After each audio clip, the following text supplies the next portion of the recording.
Welcome to News 24's Reporting Notes. I'm joined here by my colleague, Jeff Wicks, someone who did not get a Christmas card from the Matlala family, to talk about his story about how Tsakane Matlala, Kat Matlala's wife, received a 3.7 million rand tender from the city of Ekurhuleni to provide skills development training in the metropolitan. Jeff, thanks for joining us.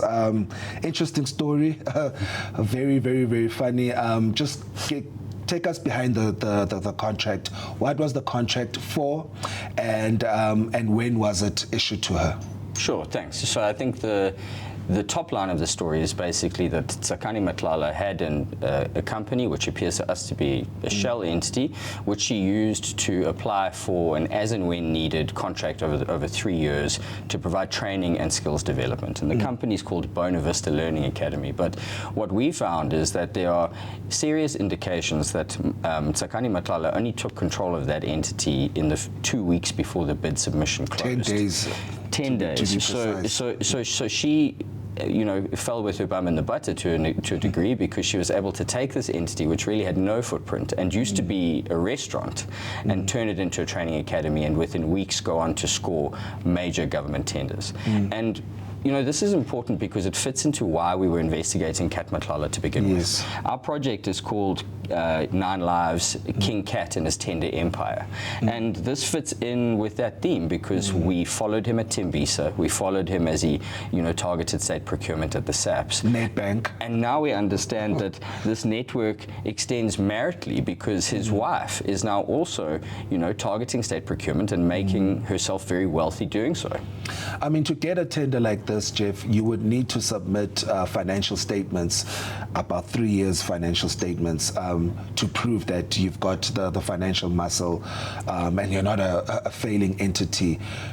I mean, if she then gets the tender 10 days after taking control of this company, which was a restaurant, which financial statements do you believe were sent in, or was it just blatant nepotism and corruption seemingly that happened here? Well, those are the questions that have been raised. So, I mean, our point of departure is to say, well, you've only been in control of this company for 10 days.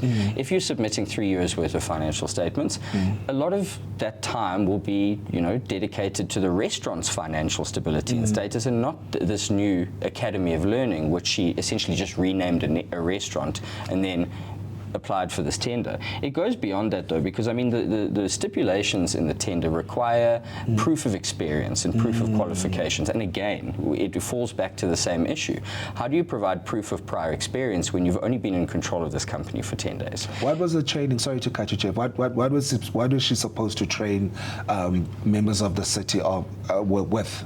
Well, I mean, it was vast. She trained nearly 1,500 city employees, allegedly, from anything between. According to the city. According to the city. Anything from operating a grader and a TLB to painting roads.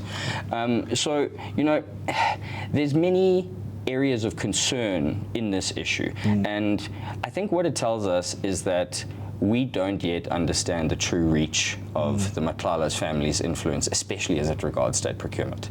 Kat was in it with the police, Kat was in it with Tembisa Hospital, and we now see that his wife had an iron in the fire at Ekurhuleni. And I think the most interesting thing about it is Ekurhuleni Metro Municipality is a nexus of control for Matlala. We saw it with the way he was able to get letters of authority to install blue lights on his cars, and then the backlash when good police officers in the system tried to take action against his friend and brother, Julius Mkhwanazi. Now, when Julius Mkhwanazi was being protected, he was being protected by the head of HR, Linda Trasheka, the head of legal, Kemi Bihari, and the then city manager, Imogen Mashazi.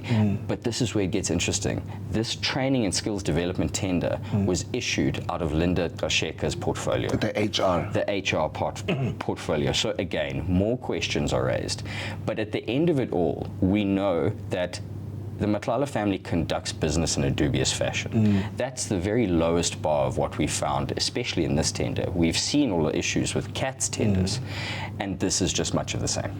And they live a pretty ostentatious lifestyle, Jeff, and you've written about that.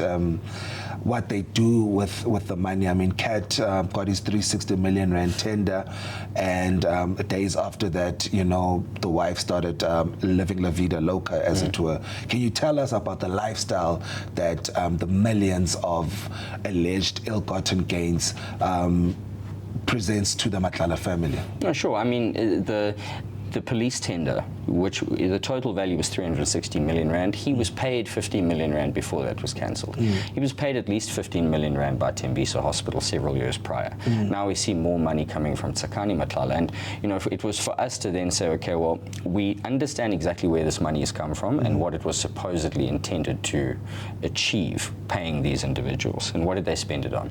And then we found the lavish lifestyles. They would split their time between 2 mansions in Pretoria. They drove in cavalcades of high-end cars. They had all the trappings of wealth, including Tsakani Matlala taking repeated trips to Turkey for cosmetic surgery. So they are, in essence and in image, your quintessential tenderpreneur. And you know, I think that's why it's easy for the South African public to, you know, resonate with their personas. It's because they're an embodiment of what appears to be at this stage profligate state spending. Yeah. Well, stay off the Christmas card list of the Matlala family, Jeff, and keep doing the good work that you're doing. That was News 24's reporting notes. The journalism we do here at News 24's investigations team is only possible through subscription services, and thank you to our subscribers. If you have not yet subscribed to News 24, please go to news24.com to subscribe. My name is Kaya Gogo. Thank you.